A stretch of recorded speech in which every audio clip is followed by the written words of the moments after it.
مسجد الحرام مکۃ المکرمہ اور مسجد النبوی مدینہ المنورہ سے خطبے کا اردو ترجمہ کے لیے ہمارے سوشل نیٹ ورک کو فالو کرنا نہ بھولیں اور اپنے دوست احباب کے ساتھ بھی ضرور شیئر کیجیے۔ خطبہ جمعہ مسجد النبوی، تاریخ 27 ربیع الاول 1447 ہجری بمطابق 19 ستمبر 2025 عیسوی۔ موضوع قرآن کریم کی عظمت و برکت۔ خطیب فضیلۃ الشیخ عبد المحسن القاسم حفظہ اللہ، ترجمہ انیس الرحمن نظام الدین۔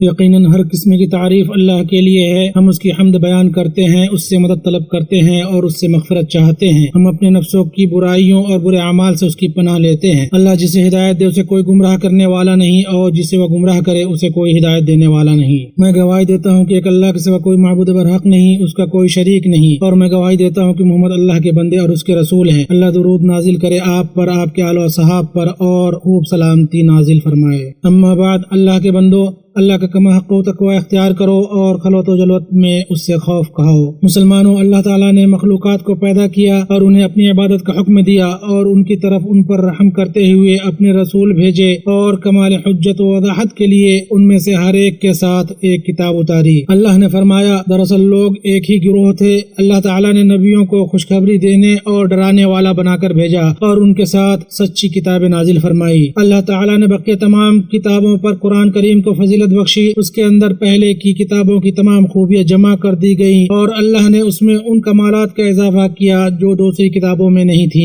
یوں یہ کتاب گواہ، امین اور تمام کتابوں پر فیصل ہوئی۔ ہر کتاب جس کے سچے ہونے کی قرآن کریم گواہی دے وہ اللہ کی کتاب ہے، اللہ کا فرمان ہے، اور ہم نے آپ کی طرف حق کے ساتھ ایک کتاب نازل فرمائی ہے جو اپنے سے اگلی کتابوں کی تصدیق کرنے والی ہے اور ان کی محافظ ہے۔ آسمان سے اس سے بڑھ کر ہدایت والی کتاب نازل نہیں کی گئی۔ اللہ کے پاس سے نازل ہونے والا یہ سب سے اچھا کلام ہے۔ اللہ کا فرمان ہے، اللہ تعالیٰ نے بہترین کلام نازل فرمایا جو ایسی کتاب ہے کہ جس کی آیتیں آپس میں ملتی جلتی اور بار بار دہرائی جاتی ہیں۔ اللہ تعالیٰ نے اس کے ذریعے اپنے رسول پر احسان کیا، فرمایا، یقیناً ہم نے آپ کو 7 آیتیں دے رکھی ہیں جو دہرائی جاتی ہیں، اور عظیم قرآن بھی دے رکھا ہے، اور اسے آپ صلی اللہ علیہ وسلم کا شرف بنایا، فرمایا، اور یقیناً یہ خود آپ کے لیے اور آپ کی قوم کے لیے شرف ہے۔ شیخ الاسلام رحمہ اللہ فرماتے ہیں، سب سے عظیم نعمت جس سے اللہ تعالیٰ نے اپنے رسول کو نوازا وہ قرآن کریم ہے، اور اس امت میں جو اس کی پیروی کرے اور اس پر عمل کرے یہ اس کے لیے بھی شرف ہے۔ اللہ کا فرمان ہے، ہم نے تمہاری طرف ایسی کتاب نازل کی ہے جس میں تمہارا تذکرہ ہے۔ اللہ نے اس کتاب کو عظمت و شرف اور رفعت سے متصف کیا، اور لوگوں کو چیلنج کیا کہ وہ اس جیسی کتاب لا کر دکھائیں، اس کے جیسی 10 صورتیں ہی صحیح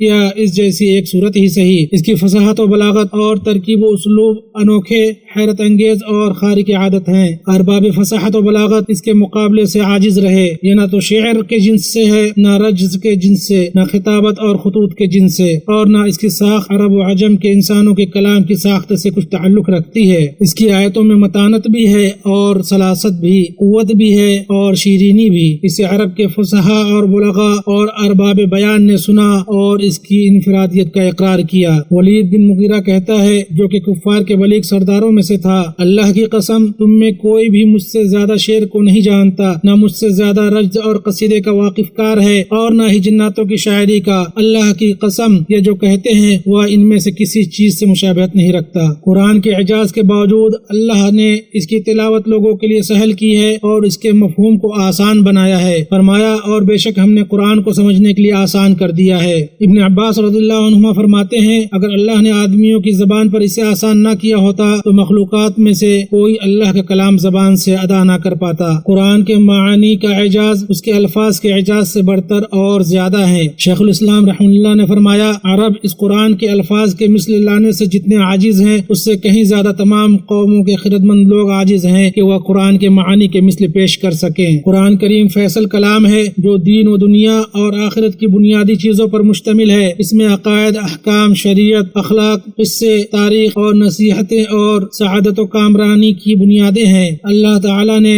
اس کے بارے میں فرمایا، یہ سرتاپا ہدایت ہے۔ اس کی آیتوں میں الفاظ محکم اور معانی مفصل ہیں۔ اس کی ایک آیت انس و جن کی تخلیق کا مقصد بیان کر دیتی ہے۔ فرمایا، میں نے جنات اور انسانوں کو محض اسی لیے پیدا کیا کہ وہ صرف میری عبادت کریں، اور آیت کے ایک جز نے دین کی اصل بیان کر دی۔ فرمایا، اور اللہ تعالیٰ کی عبادت کرو اور اس کے ساتھ کسی کو شریک نہ کرو۔ اور 3 کلمات ایسے ہیں جس نے ان پر عمل کیا وہ دنیا و آخرت میں سعادت مند ہوا، یعنی اللہ اور اس کے رسول کی فرمانبرداری کرو۔ ابن القیم رحمہ اللہ فرماتے ہیں زیر آسمان کوئی کتاب نہیں جو قرآن کی طرح بلند معانی کی آیتوں اور دلیلوں پر مشتمل ہو۔ اس کے عجائب ختم نہیں ہوں گے، اس کی آیتوں اور صورتوں میں موجود معجزوں کا احاطہ نہیں کیا جا سکتا۔ کتاب اللہ کی سب سے افضل آیت آیت الکرسی ہے جو بندے کی حفاظت کرتی ہے، اس کے پاس اللہ کی جانب سے حفاظت کرنے والا رہتا ہے اور شیطان اس کے قریب نہیں آتا یہاں تک کہ صبح ہو جائے۔ اسے بخاری نے روایت کیا ہے۔ اور جس نے ہر فرض نماز کے بعد اسے پڑھا اسے جنت میں داخل ہونے سے سوائے موت کے کوئی چیز نہیں روک سکتی، اسے نسائی نے روایت کیا ہے۔ اور جس نے رات میں سورہ بقرہ کی آخری 2 آیتیں پڑھی تو یہ دونوں آیتیں اسے شر سے محفوظ رکھیں گی۔ الحمدللہ رب العالمین الرحمن الرحیم مالک یوم الدین، یہ 3 آیتیں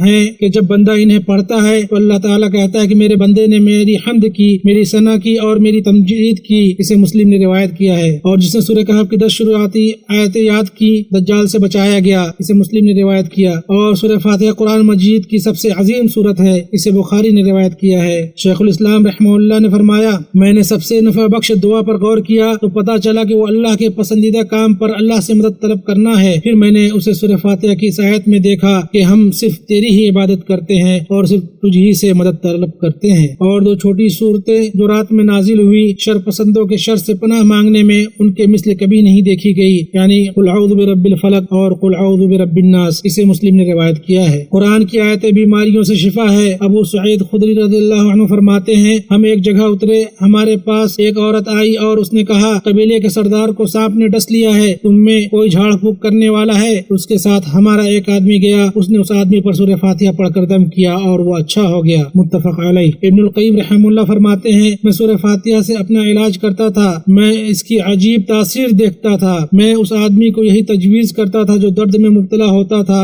اور ان میں سے بہت سے لوگ بہت جلد ٹھیک ہو جاتے تھے۔ قرآن کی آیتوں نے بڑے بڑے سرداروں کو رلایا ہے۔ ابو بکر رضی اللہ عنہ جب نماز پڑھتے تھے تو رونے کی وجہ سے لوگوں تک ان کی آوازیں نہیں پہنچ پاتی تھی۔ عمر بن خطاب رضی اللہ عنہ نے ایک مرتبہ اپنے ساتھیوں کو فجر کی نماز پڑھائی تو آخری سب تک آپ کی سسکیوں کی آواز سنی گئی۔ آپ سورہ یوسف پڑھ رہے تھے کہ انہوں نے کہا کہ میں تو اپنی پریشانیوں اور رنج کی فریاد اللہ ہی سے کر رہا ہوں، مجھے اللہ کی طرف سے وہ باتیں معلوم ہیں جو تم نہیں جانتے۔ جب قرآن سماعتوں سے ٹکراتا ہے تو دلوں تک سرایت کر جاتا ہے اور ہمارے خوشوں کے انہیں رلا دیتا ہے۔ اللہ کے نبی صلی اللہ علیہ وسلم نے ابن مسعود رضی اللہ عنہ سے کہا مجھے قرآن پڑھ کر سناؤ، وہ کہتے ہیں کہ میں نے کہا کہ میں آپ کو سناؤں جبکہ یہ قرآن آپ پر ہی نازل ہوا ہے۔ آپ صلی اللہ علیہ وسلم نے فرمایا میں چاہتا ہوں کہ میں اسے اپنے سوا کسی اور سے سنوں، چنانچہ انہوں نے سورہ نساء کی تلاوت کی یہاں تک کہ جب اس آیت پر پہنچے یعنی بس کیا حال ہوگا جس وقت کے ہر امت میں سے ایک گواہ ہم لائیں گے اور آپ کو ان لوگوں پر گواہ بنا کر لائیں گے، تو انہوں نے دیکھا کہ نبی کریم صلی اللہ علیہ وسلم کے آنسو بہ رہے ہیں۔ اور جب جعفر بن ابی طالب رضی اللہ عنہ نے نجاشی کے پاس سورہ مریم کی ابتدائی چند آیتیں تلاوت کی تو نجاشی رونے لگے یہاں تک کہ ان کی داڑھی تر ہو گئی اور ان کے علماء بھی رونے لگے یہاں تک کہ ان کی کتابیں بھیگ گئی۔ اسے احمد نے روایت کیا ہے۔ قرآن کریم عقلوں کو اپنی طرف کھینچ لیتا ہے، یہ اسلام کی طرف بلانے کا سب سے مضبوط راستہ ہے۔ عائشہ رضی اللہ عنہا فرماتی ہیں ہجرت سے قبل ابو بکر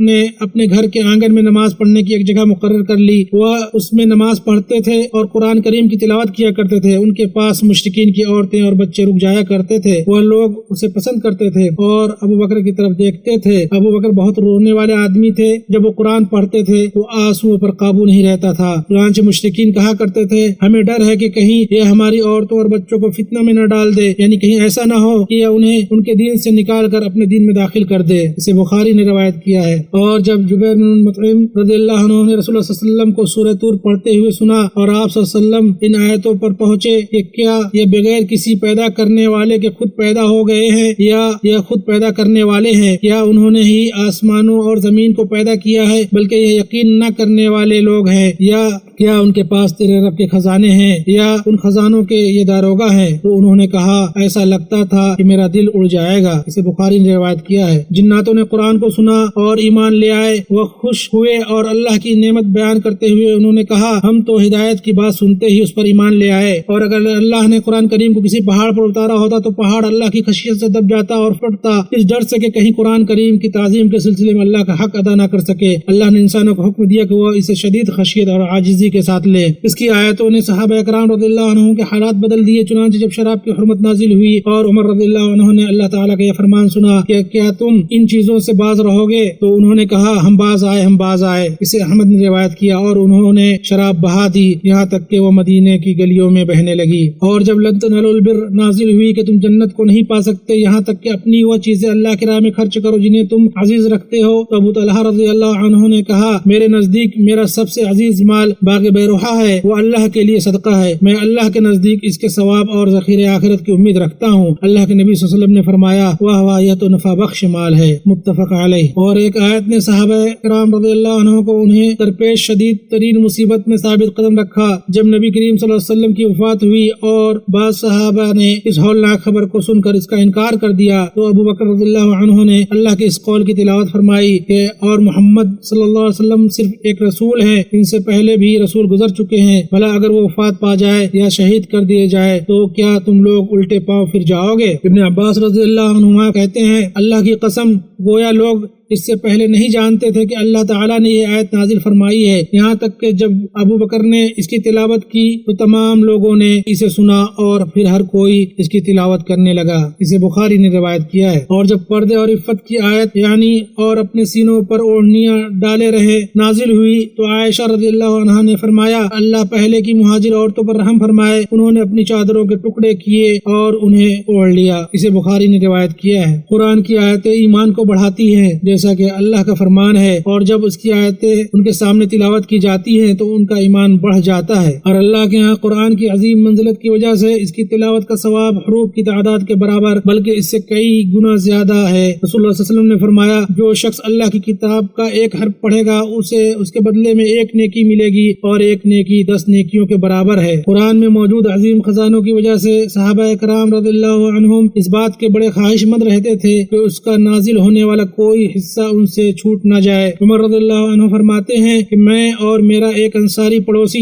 رسول اللہ صلی اللہ علیہ وسلم کی خدمت میں حاضری کی باری طے کر لیے ہوئے تھے، ایک دن وہ آتا اور ایک دن میں۔ جب میں آتا تو اس دن کی وحی وغیرہ کی تمام خبریں اسے دیتا، اور جب وہ آتا تو وہ بھی ایسا ہی کرتا۔ اور وہ اہل کتاب جو اپنی کتابوں پر اور ان کی تعلیمات پر قائم تھے وہ قرآن سے خوش ہوتے تھے کیونکہ ان کی کتابوں میں اس کی صداقت اور اس کی بشارت کے واضح ثبوت موجود تھے، جیسا کہ اللہ کا فرمان ہے جنہیں ہم نے کتاب دی وہ تو جو کچھ آپ پر اتارا جاتا ہے اس سے خوش ہوتے ہیں۔ یہ کتاب ایک معجزہ ہے جس سے اللہ سبحانہ و تعالیٰ نے محمد صلی اللہ علیہ وسلم کی نبوت کی سچائی کی نشانی بنائی ہے، جو آپ کی وفات کے ساتھ ختم نہیں ہوتی بلکہ قیامت تک باقی رہے گی، اور جب معجزہ باقی رہتا ہے تو اس کے متبعین بھی بڑھتے رہتے ہیں۔ رسول اللہ صلی اللہ علیہ وسلم نے فرمایا جتنے بھی انبیاء گزرے ہیں ان میں سے ہر ایک کو کچھ نشانیاں دی گئی، ان جیسی نشانیوں پر لوگ ایمان لے آئے، اور مجھے جو چیز عطا کی گئی ہے وہ وحی ہے جس سے اللہ نے میری طرف بھیجا ہے، اس لیے میں امید رکھتا ہوں کہ قیامت کے دن انبیاء میں سب سے زیادہ پیروکار میرے ہوں گے، متفق علیہ۔ اللہ سبحانہ و تعالیٰ نے خود اس معجزہ کی حفاظت کی ذمہ داری لی ہے، اس لیے نہ تو اس میں تحریف ہو سکتی ہے اور نہ ہی یہ ختم ہوگا۔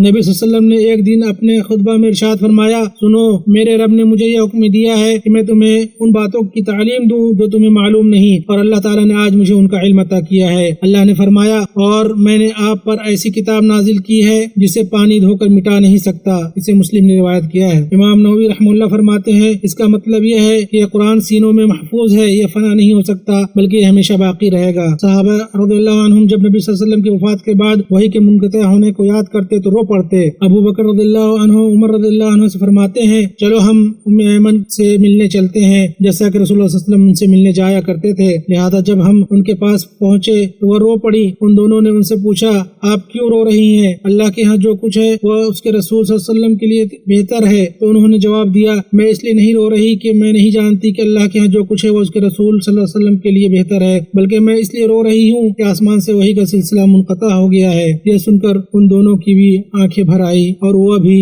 ان کے ساتھ رونے لگے، اسے مسلم نے روایت کیا ہے۔ قرآن کی بلندی و عظمت کی وجہ سے اللہ تعالیٰ نے قرآن والوں کو بلند مراتب اور اعلیٰ مقامات عطا فرمائے ہیں اور ان کے مقام کو بہت عظیم قرار دیا ہے۔ نبی صلی اللہ علیہ وسلم قرآن پڑھنے والے قاریوں سے محبت فرماتے تھے، ان پر اعتماد کرتے تھے اور ان کی موت پر غمگین ہوتے تھے۔ آپ صلی اللہ علیہ وسلم نے ان قرہ کے قاتلوں پر 1 مہینے تک بد دعا کی، اور آپ نے کسی پر اتنی طویل مدت تک بد دعا نہیں کی جتنی ان لوگوں پر کی جنہوں نے ان قرہ پر حملہ کیا تھا۔ خلفائے راشدین راشدین بھی قرآن والوں کی تعظیم و تکریم کرتے اور ان کی قدر و منزلت کو پہچانتے تھے۔ عمر رضی اللہ عنہ انہیں اپنے قریب بٹھاتے اور اپنی مجلس میں انہیں مقدم رکھتے اور انہیں اپنا مشیر بناتے تھے۔ قرطبی رحمہ اللہ فرماتے ہیں روایات اس بات پر متفق ہیں کہ چاروں خلفائے راشدین نے نبی صلی اللہ علیہ وسلم کے زمانے میں ہی قرآن جمع کر لیا تھا، کیونکہ وہ اسلام لانے میں سبقت لے گئے تھے اور رسول اللہ صلی اللہ علیہ وسلم ان کی بہت توقیر کرتے تھے۔ مسلمانوں، اللہ تعالیٰ نے آسمان سے جو متعدد کتابیں اپنے انبیاء پر نازل فرمائی، ان میں سے کوئی بھی کتاب قرآن سے زیادہ کامل، جامع، فصیح، عظیم اور معزز نہیں ہے۔ یہ قرآن بندوں پر اللہ کا فضل اور اس کی رحمت ہے۔ جو شخص اس سے اور اسلام سے خوش ہو وہ در حقیقت سب سے عظیم ترین نعمت سے خوش ہوا، اور یہ دونوں دنیا کے تمام بے وقت سامانوں، اس کے مال و زر اور خزانوں سے بہتر ہے۔ ارشاد باری ہے، آپ کہہ دیجئے بس لوگوں کو اللہ کے اس انعام اور رحمت پر خوش ہونا چاہیے، وہ اس سے بدرجہ بہتر ہے جس کو وہ جمع کر رہے ہیں، اور جس نے قرآن سے محبت کی اس نے در حقیقت اللہ سے محبت کی۔ امام ابن القیم رحمہ اللہ فرماتے ہیں، اگر تم جاننا چاہتے ہو کہ تمہارے پاس اور دوسروں کے پاس اللہ کی کتنی محبت ہے تو اپنے دل میں قرآن کی محبت اور اس کے سننے میں تمہیں جو لذت محسوس ہوتی ہے اسے دیکھو۔ بس کامیاب ہے وہ شخص جس نے اپنی ساری توجہ قرآن سیکھنے اور سکھانے میں لگا دی، اور توفیق یاب ہے وہ شخص جسے اللہ تعالیٰ نے قرآن اور قرآن والوں کی تعظیم کرنے اور اس سے لوگوں کو نصیحت کرنے کے لیے چن لیا۔ اعوذ باللہ من الشیطان الرجیم۔ اور یہ نصیحت و برکت والا قرآن بھی ہم ہی نے نازل فرمایا ہے، یا پھر بھی تم اس کے منکر ہو؟ اللہ تعالیٰ مجھے اور آپ سب کو قرآن عظیم میں برکت عطا فرمائے اور ہمیں اس کی آیت اور حکمت بھری نصیحت سے نفع پہنچائے۔ میں اپنی یہ بات کہتا ہوں اور اللہ سے اپنے لیے اور آپ کے لیے اور تمام مسلمانوں کے لیے ہر گناہ سے مغفرت چاہتا ہوں۔ آپ بھی اس سے مغفرت طلب کریں، بے شک وہ بہت بخشنے والا بڑا مہربان ہے۔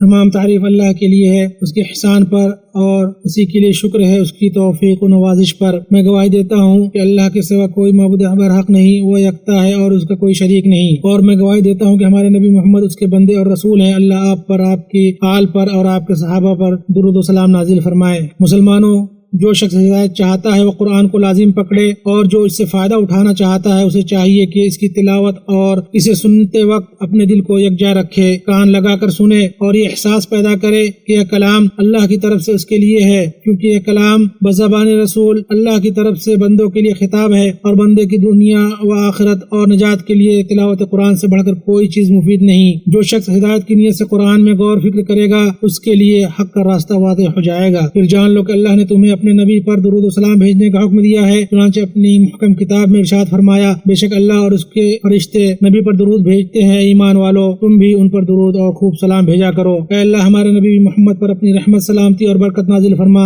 اے اللہ خلفائے راشدین ابو بکر، عمر، عثمان اور علی سے راضی ہو جا، جنہوں نے حق کے ساتھ فیصلہ کیا اور اسی کے مطابق انصاف کیا، اور تمام صحابہ کرام سے بھی راضی ہو جا اور ان کے ساتھ ہم سے بھی راضی ہو جا اپنے جود و کرم سے، اے سب سے زیادہ کرم فرمانے والے۔ اے اللہ اسلام اور مسلمانوں کو غلبہ عطا فرما، شرک اور مشرکوں کو ذلیل کر، دین کے دشمنوں کو تباہ اور برباد کر۔ اے اللہ اس ملک کو اور مسلمانوں کے تمام ممالک کو امن، سکون اور خوشحالی عطا فرما۔ اے اللہ ہمارے حکمران اور ان کے ولی عہد کو ان چیزوں کی توفیق عطا فرما جو تجھے پسند ہو اور جس سے تو راضی ہو، انہیں نیکی اور تقوی کی راہ پر چلا، ان دونوں کے ذریعے اسلام اور مسلمانوں کو نفع پہنچا۔ اے رب العالمین، اے صاحب جلال و اکرام، مسلمانوں کے تمام حکمرانوں کو تیری کتاب پر عمل کرنے اور تیری شریعت کو نافذ کرنے کی توفیق عطا فرما۔ اے ہمارے رب ہمیں دنیا میں بھلائی عطا فرما اور آخرت میں بھی بھلائی عطا فرما، اور ہمیں آگ کے عذاب سے بچا۔ اے ہمارے رب، ہم نے اپنے اوپر ظلم کیا، اور اگر تو نے ہمیں معاف نہ کیا اور ہم پر رحم نہ کیا تو ہم یقیناً نقصان اٹھانے والوں میں سے ہو جائیں گے۔ اللہ کے بندوں، بے شک اللہ انصاف، احسان اور قرابت داروں کو عطا کرنے کا حکم دیتا ہے اور بے حیائی، برائی اور شرکتی سے منع کرتا ہے۔ وہ تمہیں نصیحت کرتا ہے تاکہ تم نصیحت حاصل کرو، اور تم بزرگ و برتر اللہ کا ذکر کرو، وہ تمہیں یاد رکھے گا، اور اس کی نعمتوں پر اس کا شکر ادا کرو، وہ تمہیں مزید عطا فرمائے گا، اور یقیناً اللہ کا ذکر سب سے بڑی چیز ہے، اور اللہ جانتا ہے جو کچھ تم کرتے ہو۔